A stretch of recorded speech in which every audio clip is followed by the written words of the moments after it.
ரெண்டாவது நாள். நேற்று நைட்டு நாங்கள் டென்ட் போட்டு ஸ்டே பண்ணியிருந்தோம். செம்ம டயர்டு. கோப்ரோ இல்லை, எதுலேயுமே சார்ஜ் இல்லை. அதனால் சார்ஜை போட்டு விட்டு படுத்தது. இப்போதான் கொஞ்சம் நேரத்துக்கு முன்னாடி தான் எழுந்திரிச்சோம். சரி, நேற்று பார்த்தோம் இல்லையா ரோடு, அந்த ரோட்டுக்கே திரும்ப வந்தாச்சு. இந்த ரோட்லேருந்து இன்றைக்கி இன்னும் கொஞ்சம் உள்ளே போய்ட்டு அங்கேருந்து அப்படி உள்ளே போய்க்கலாம் அப்படின்ட்டு இருந்தோம். அப்புறம் இங்கே பார்த்திங்கன்னா ஒரு சின்ன கிராமம் ஒன்று இருந்துச்சு அந்த கொஞ்சம் தூரத்தில். அந்த கிராமத்தில் வந்துட்டு இன்றைக்கி ஒரு 2 லிட்டர் வாட்டர் பாட்டில், ஆளுக்கு 2 லிட்டர் வாட்டர் பாட்டில் வாங்கியிருக்கோம். அப்புறம் பிஸ்கெட் கொஞ்சம் வாங்கியிருக்கு. இதை வச்சுட்டு இன்றைக்கி ட்ராவல்.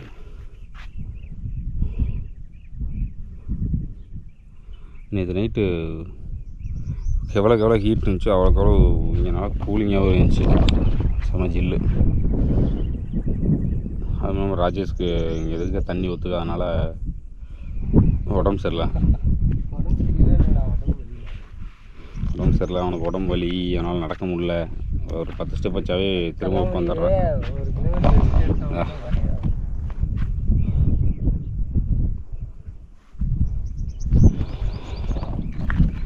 அதான் அவனும் கண்டினியூஸாக ட்ராவல் பண்ணிகிட்டே இருக்கிறனால அவனால் பாவம் நடக்க கூட முடியல.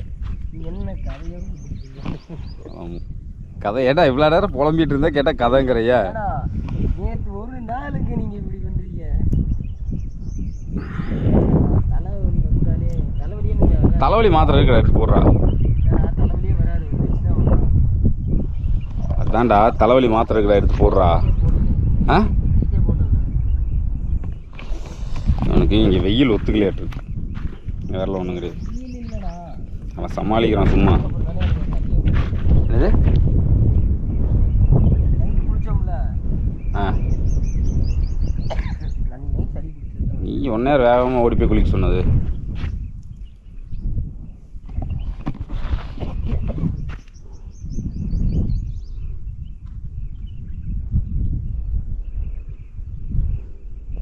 டேய், இவர் வெயில் கம்மியாக இருக்குது. மத்தியானத்து மேலே வெயில் மண்டையை புழக்க ஆரம்பிச்சிடும். நேற்று சாயந்தரம் எப்படி வெயில் அடிச்சுது. அதனால் வெயில் கம்மியாக இருக்கும்போதே நடந்து போய் ஒரு இடத்த ஸ்பாட்டை பிடிச்சிடலாம். இப்படி படுத்துக்கிட்டே இருந்தீங்கன்னா படுத்துக்கிட்டே தான் இருக்கணும். ஆ,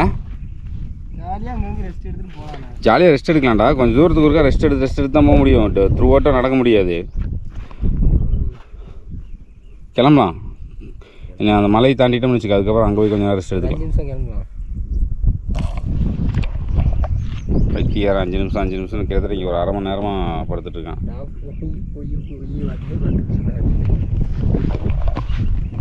இங்கே வந்து மழை பெஞ்சாலும் தண்ணி நிற்கிறதுக்கு இதெல்லாம் இடம் இல்லாமல் ஒரு இடத்துலேருந்து ஒரு இடத்துக்கு ஓடிக்கிட்டே இருக்கே.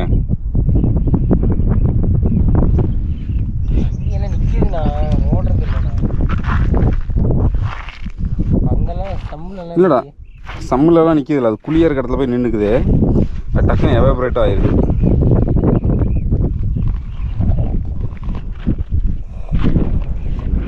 நம்மள காப்பாற்ற அதிரடிப்படியா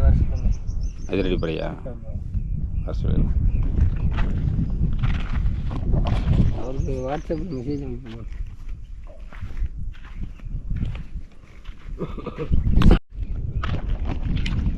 ஒரு வழியாக எந்திரிச்சிட்டான் அவன்.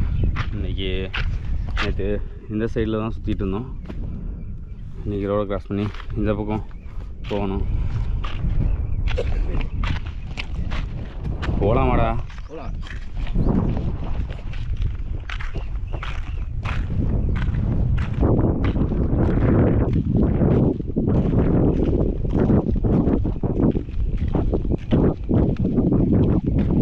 ஃபோனில் கிலோமீட்ரு நோட் பண்ணுற மாதிரி இருக்குங்களா? 1 கிலோமீட்டருக்கு உட்காந்தா தான் கரெக்டாக இருக்கும். 10 நிமிஷம் அடிக்கிற மொட்டை வெயிலுக்கு நடக்க முடியாது சரியா.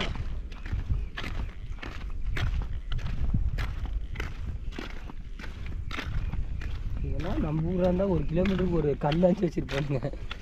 இங்கே ஒரு இதுவும் கிடையாது.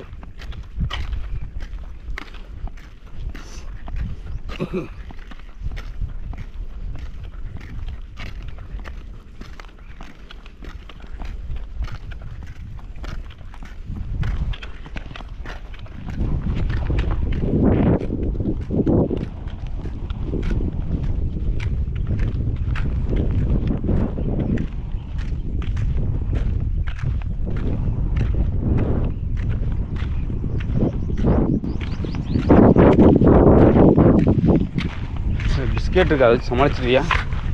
எனக்கு போதும். உனக்கு அப்போ நான் என்ன போகிறதா? ரெடி பண்ணி சாப்பிடுங்க. ரெடி பண்ணியா? பாருங்க, பாத்திரம் வாங்குறேன்னாரு பார்க்குறேன், அடுப்பு வாங்குறேன்னாரு வாங்கலை. அடுப்பு கூட வேண்டாம். அடுப்புனா நீ வாங்குறானே, நீ வாங்கலை. அடுப்பே வேணாம், இந்த குச்சி வச்சு நான் சமைச்சு தரேன். பாத்திரம் வாங்குனீங்களா? பாத்திரம் எங்கே தான் கடை இருந்துச்சு? நான் இங்கே அதை பற்றி உங்களுக்கு தோணவே இல்லை. நான் ஃபஸ்ட்டு நான் தான் ஒவ்வொரு டைம் சொல்கிறேன், மறந்துடுறீங்க நீங்கள். ஜெய்ப்பூர் வாங்கியிருக்கலாம், பெரிய சிட்டி. ஒரு பாத்திரம் இருந்திருக்காதா, அழகாக ஒரு அரிசி வாங்கிட்டு வந்து போட்டு தின்னுட்டு போகிறேன். ஒரு சப்பாத்தி 50 ரூபான்றானுங்க, சாப்பிட்றதே தோணுங்க. நம்ம ஊர்லலாம் இன்டீரியர் போனாலும் ஒரு 10 ரூபா வச்சு சொல்லுவானுங்க. ஆனால் அதுவே சொல்கிறது இல்லை. எங்கேனா சொல்கிறாங்க நீங்கள்? இல்லைடா, அந்த கொடைக்கானலாம் ஒன்று வச்சுக்குவேன். எங்கேனா நானும் தானே கொடைக்கானல் போயிருக்கேன். சாப்பாடு இப்போ இருக்குண்டா ஒரு 5 ரூபா வந்துட்டாலே அதான் 5 ரூபா. கீழே சாப்பிட்றோட 5 ரூபா 10 ரூபா அவ்வளோதான், அதுக்கு மேலே சொல்ல மாட்டானுங்க. இட்லி என்ன ஒரு 8 ரூபா சொல்லுவானுங்க, அவ்வளோதான். இங்கே ஒரு 5 இட்லி சாப்பிட்டாலும் 40 ரூபா. இங்கே 10 ரூபாய்க்கு ஒரு மேகி வாங்கிட்டு வந்து வச்சுக்கிறானுங்க, கேட்டால் 50 ரூபான்றானுங்க.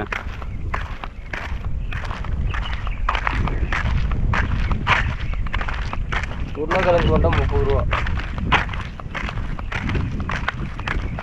அது உருளைக்கிழங்கு போண்டா கிடையாதுடா, பாவ் பாஜி. எல்லாம் ஒன்று தானே. இங்கே என்ன பேரோ அதானே சொல்லணும். மக்களே, உருளைக்கிழங்கு போண்டா நம்ம ஊரில் விற்கிற உருளைக்கிழங்கு போண்டா இங்கே 30 ரூபா. நம்ம 8 ரூபாய்க்கு வாங்குவோம்ல, 40 ரூபாய்க்கு அந்த போண்டா.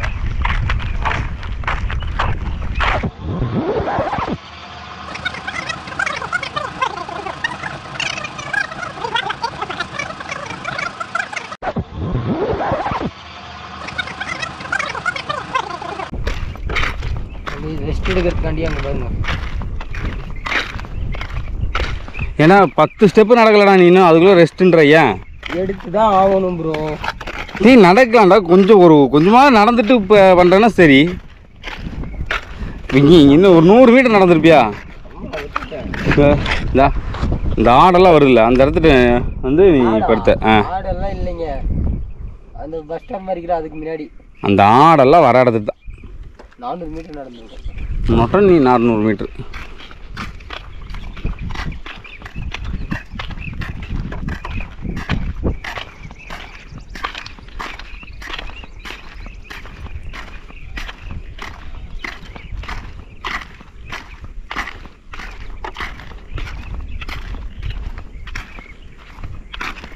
நான் உங்களுக்கு இந்த நிலைமை வரும் எங்கனாச்சும் ஒரு நாள், நான் உங்களை செய்கிறேன் வாங்க.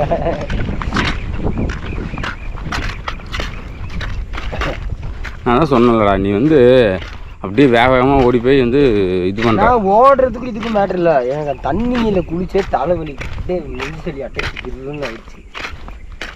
நம்ம டயர்டு இந்த மாதிரி இடத்துல ஒரு நாள் தூங்கினா அப்படி இருக்கும். மரத்துக்கு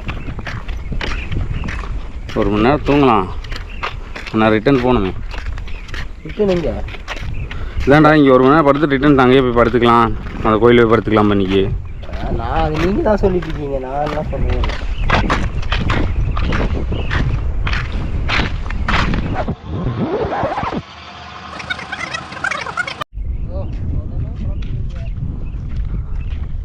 அவ்வளோதான், அதுக்கப்புறம் முடியலன்னு திரும்ப ரெஸ்ட் போட போகிறேன்.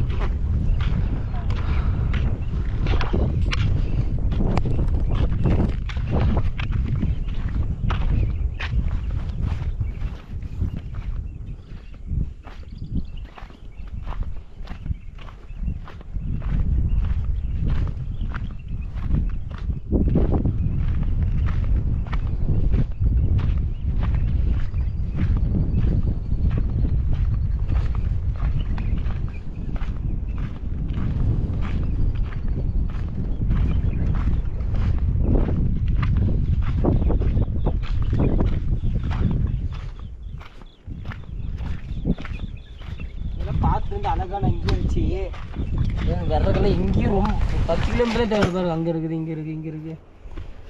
10 வச்சோம்னா அருமையாக நான் உங்களுக்கு செஞ்சு கொடுத்துருப்பேன் சாப்பாடு. போங்கண்ணா. நான்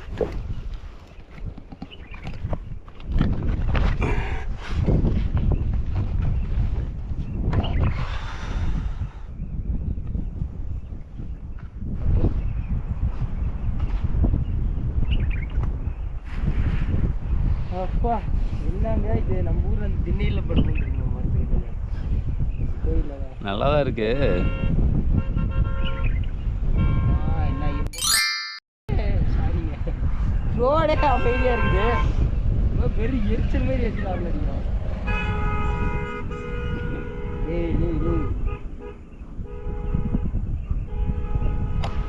பாரு எத்தனை ஆடுன்னு. அதான்டா இங்கே ஆடு வந்து தனியாக ஸ்பெஷலாக வந்து தீனிலாம் போட்டு வளர்க்குறது இல்லையாங்கடா, இப்படியே காட்டுக்குள்ளே மேய விட்டுறாங்களாம்மா. நம்ம கொடுக்குற மாதிரி தீவனம் அந்த மாதிரிலாம் பெருசாக பண்ணுறதில்ல. டேய் அதான் எனக்கு இப்போ படுத்தோன்னு கண்ணு சொருகுது போகலாம். ஆடு வேறு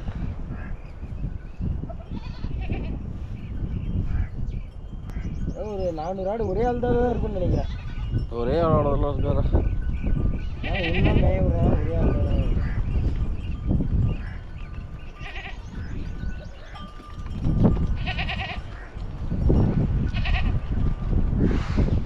இங்கே தான் மேய் மாட்டிருக்கு எல்லாமே. இங்கே எல்லாம் கீழே இறக்கி அப்படியே போயிட்டு. ஏய்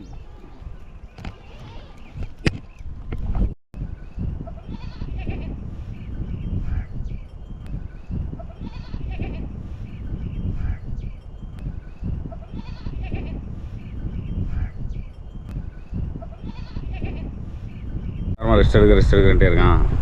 சரி தான் போகிறோம்ல, அங்கே ஒரு லாஸ்ட்டில் ஒரு பங்கர் ஒன்று பார்த்தேன். நிறைய பங்கர் இங்கே இருக்குது. சரி அந்த பங்கர் எப்படி தான் இருக்குதுன்னு பார்க்கலாம் அப்படின்ட்டு. சரி அடே நீ ரெஸ்ட் எடுத்துகிட்டு நான் போயிட்டு வரேன். போயிட்டு எனக்கு கால் பண்ணுங்க. கால் பண்ணுறதா? டவரே இல்லை, என்னடா கால் பண்ணுறது? ஆ போகணும், வெயிட் பண்ணு. நான் அது நம்ம இப்போ இந்த பக்கம் போயிடலாம்டா. சரியா? அது மேடாக இருக்குண்ணே, பேக் தூக்கிட்டு நடக்க முடியாது என்னால். நீங்கள் மட்டும் பார்க்கலாம். நான் போயிட்டு வந்துடுறேன், அப்புறம் நீ போயிட்டு வா. ஆ அடுத்த பங்கர் இருந்தால் நீ போயிட்டு வா. அடுத்த பங்கர் இருக்கும்டா, அதில் அதுக்கு நீ போயிட்டு வாடா. ஓனாய் தான் நான் பார்த்துக்கிறேன். பிஸ்கெட்டில் கை வச்சு காலி வந்தேன்னு வச்சுக்க, அவ்வளோதான்.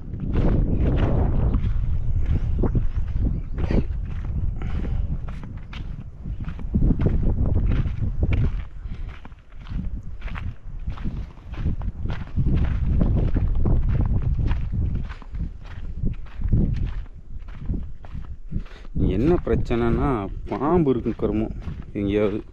ஏதோ குச்சி மாதிரி எடுத்து தட்டிக்கிட்டே தான் போனோம்.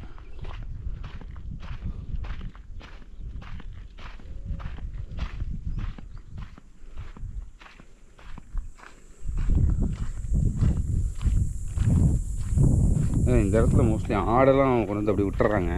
அது வாட்டுக்கு மேய்ஞ்சிட்ருக்காங்க. அங்கே பார்த்தேன், அங்கே ஒரு 2-3 ஆடு மேய்ஞ்சிட்டு இருந்துச்சு.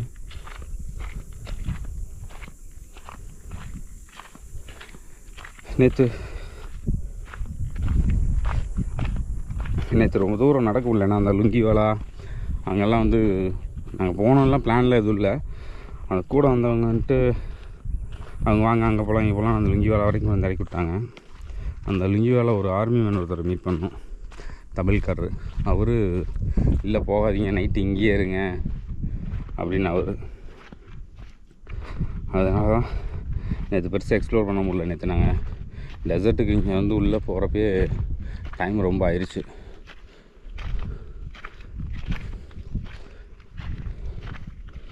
இங்கெல்லாம் ஃபுல்லாக முள்ளுச்செடி தான்.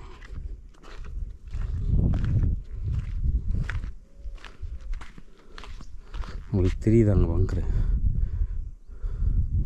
போகலாம். பேக் வேறு செம்ம வெயிட்டாக இருக்கா, அதனால் அந்த பேக்கை தூக்கிட்டு ரொம்ப தூரம் நடக்க முடியறதில்ல. அதுவும் ராஜேஷ் 2-3 நாளாக ரொம்ப ட்ரெயின் ஆகிட்டான். காலைல தண்ணி பெருசாக 2 குடிக்கல, கொஞ்சம் 2 லிட்டர் தான் இருக்குது. அப்படின்றனால கொஞ்சம் கொஞ்சமாக சிப்பாக குடிச்சிட்ருக்கனால சீக்கிரம் டயர்டாகிட்றான். அவன் வேறு ரொம்ப ஸ்பீடாக நடந்து போயிடுறான் ஒரு இடத்துக்கும். அப்போ நடக்காரா பொறுமையாக நடறான்னு சொன்னாலும் கேட்கவும் மாட்டேங்கிறான்.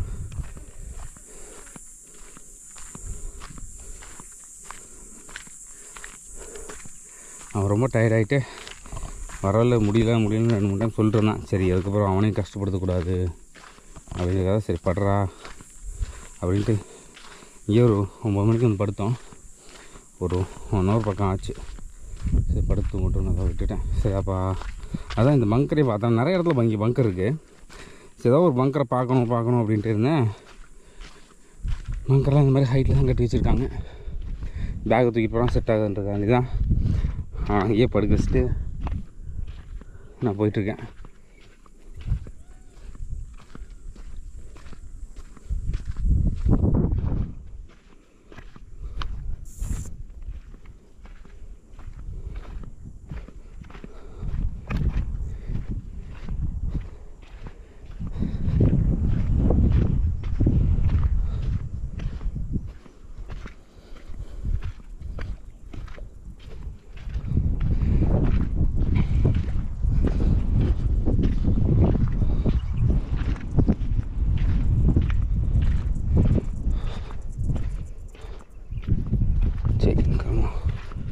பூச்சி இது ரைட்லாம் பூச்சி சத்தம் ரொம்ப நேரம் ஓட்ட இடம் இருந்தாலும் தூங்க முடியல.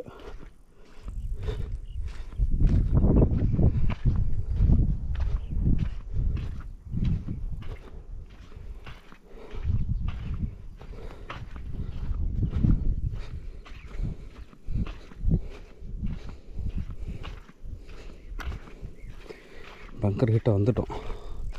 கொஞ்சம் ஒரு மேலே போனோம் பங்கரு.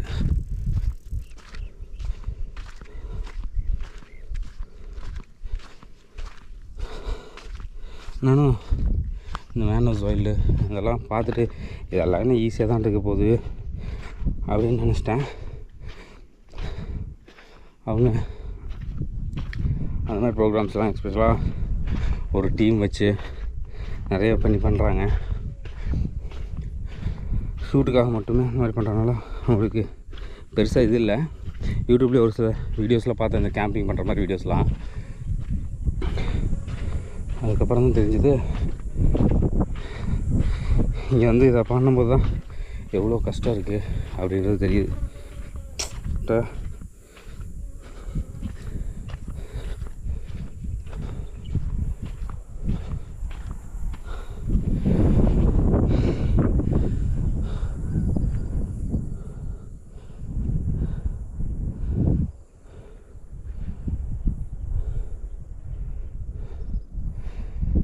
நேர் அந்த இடத்துல ஒரு பங்கர் இருக்குது.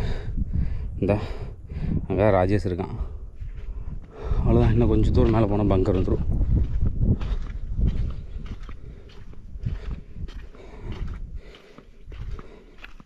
இங்கே ராஜஸ்தானில் எங்களோட பிரதான தொழிலே வந்து ஆடு மாடெல்லாம் வளர்த்து விற்கிறது தான். எத்தச்சோடு முள்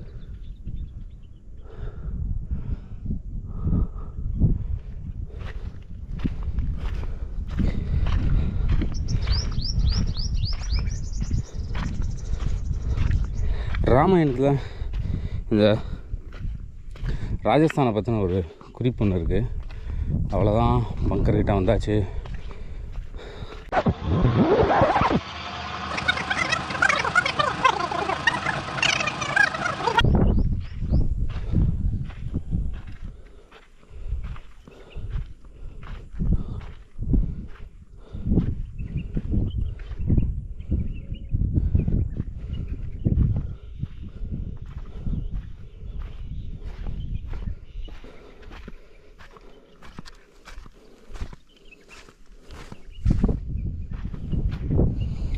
ஆடு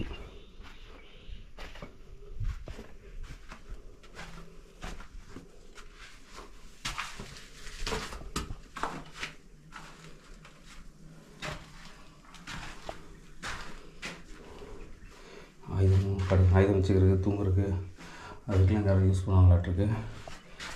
பாருங்க,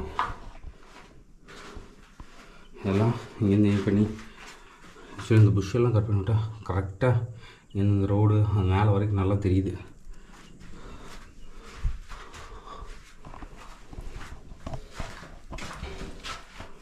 வாவ்,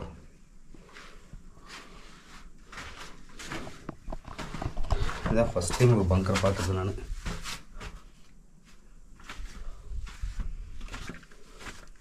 நல்லாயிருக்கு.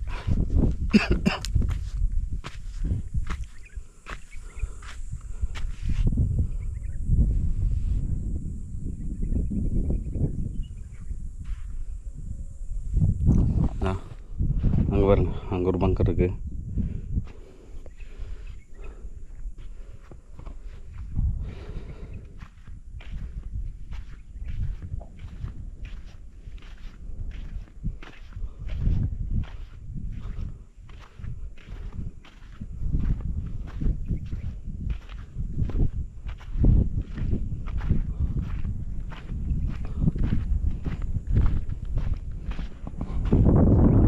அந்த பங்கர் பார்த்தாச்சு. இங்கேருந்து பார்த்தா உங்களுக்கு சுற்றி ஒரு எல்லாமே தெரியும், நம்ம எந்த வழியாக போகலாம் அப்படின்றக்கான ஒரு ஐடியாவும் கிடைக்கும். சரி, ராஜேஷ் இந்த சைடு இங்கே இருக்கான். நம்ம அந்த சைடு கொஞ்சம் பள்ளமாக இருக்கு இல்லையா, அது வழியாக உள்ளே வந்து நம்ம அங்கே ஒன்றா அது வழியாக ஏறணும். அப்படி இல்லைன்னா இது வழியாக ஏறப்போம். இது கொஞ்சம் ரொம்ப ஹைட்டாக இருக்குது. இந்த உள்ள ரொம்ப தூரம் கொஞ்சம் தூரம் போனால் அந்த இடத்துல கொஞ்சம் ஹைட் கம்மியாக இருக்கனால ஏற கொஞ்சம் ஈஸியாக இருக்கும். ஏன் மலை ஏறுறது பெரிய விஷயமா அப்படின்னு கேட்டிங்கன்னா, மலை ஏற முடியாமலாம் கிடையாது. பேக்கெல்லாம் வச்சுட்டு ஒரு நாள் 2 நாள்லாம் பரவாயில்லைங்க, கிட்டத்தட்ட ஒரு 5 நாளைக்கு மேலே இருக்க போகிறோம் அப்படின்றதுனால தான் ஒரு இடம் பார்த்து போயிட்டுருக்கோம்.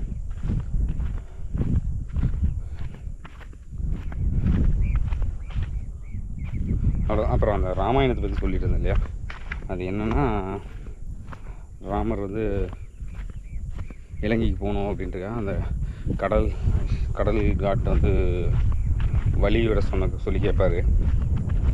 ஆனால் அது வந்து அந்த கடல் தெய்வம் வந்து வழியெல்லாம் விட முடியாது அப்படின்னால அவரோட ஒரு பவர்ஃபுல்லான வெப்பன் எடுத்து மொத்த கடலையுமே அழிக்கிறேன் அப்படின்னு கரெக்டாக விட போகும்போது அந்த கடல் சார்ந்த அந்த காடு வந்து, சாரி மன்னிச்சுங்க பேர் தெரியல எனக்கு, அந்த காடு வந்துட்டு, இல்லை என்னை மன்னிச்சிருங்க, என்னால் கடலில் பிளந்தெல்லாம் உங்களுக்கு வழி விட முடியாது, ஆனால் நீங்கள் என் மேலே கற்களை போடுங்க, நீங்கள் கற்களை போட்டு ஒரு பாலத்தை கட்டி அது மேலே வெளியே போய்க்கிங்க அப்படின்னா, ராமர்ன்ட்டு இல்லை நான் அதை எடுத்துட்டேன், இதை வந்து விடாமல் வைக்கவும் முடியாது அப்படின்றனால அவர் அந்த வில்லை வந்து இந்த ராஜஸ்தான் நோக்கி எரிஞ்சதாகவும் அதனால தான் இந்த இடம் பாலைவனமாக மாறினதாகவும் சொல்கிறாங்க. சரி, ஓகே, அவ்வளோதான். நான் போய் ராஜேஷை கூப்பிட்டுட்டு அப்படியே கிளம்ப வேண்டியதான். அவ்வளோதான். ராஜேஷ் ஒரு வழியாக ரெஸ்ட் எடுத்து முடிச்சிட்டான் 1 மணி நேரம். அந்த பங்கரையும் பார்த்துட்டு வந்தாச்சு. அப்படியே கிளம்பி நான் சொன்ன மாதிரி அந்த சின்ன மணல் மேடெலாம் இருக்குது, அது வழியாக அப்படியே போய் தான் உள்ளே போகணும். ராஜேஷ், நீ பங்கர் பார்க்கணுமா? ஏன்னா சொங்கிட்டு நடந்துட்டுருக்குற? அதாங்க பார்த்துக்கோங்க, எல்லாமே எங்கேயும் கொடுத்துட்டாரு. ஒரு பேக்கு அது ஒன்றுமே இல்லை, வெயிட்டே இருக்காது. என் பேக் பார்த்தீங்கன்னா ஃபுல் வெயிட்டு. இது கொடுத்துட்டாரு. உன்னோட பொருள் மட்டும்தான் இருக்குது. டென்ட் வந்து 2 பேர் யூஸ் பண்ணுறதுனால அதில் வச்சுருக்கேன் நான். அதே டென்ட் வந்து கிட்டத்தட்ட ஒரு 12 நாள் நான் தான் தூக்கிட்டு இருக்கேன். தூக்குற மாதிரி எனக்கு தெரியல. வயசானவர் சொல்லிட்டு நானும்